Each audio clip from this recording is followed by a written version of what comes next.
Sağ ol, çok sağ ol. Minnettarız. Marçın kardiyatını. Ve sağlar, ve sevinmiş gün. Hak yerini sonunda buldu. Kardeşimiz Naimli adını yani kazanmıştı, onsuz da verdiler. Allah bizden de razı olsun. Allah mekanını cennet eylesin. Çok sevindim, çok sevindim.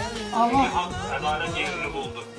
Allah sizi həmişə sevindirsin. Allah sizə can sağlığı versin.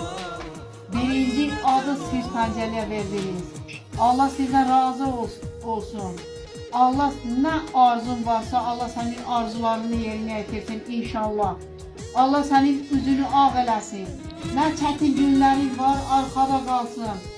Bu sevinç sizin üçün əbədi daim olsun inşallah.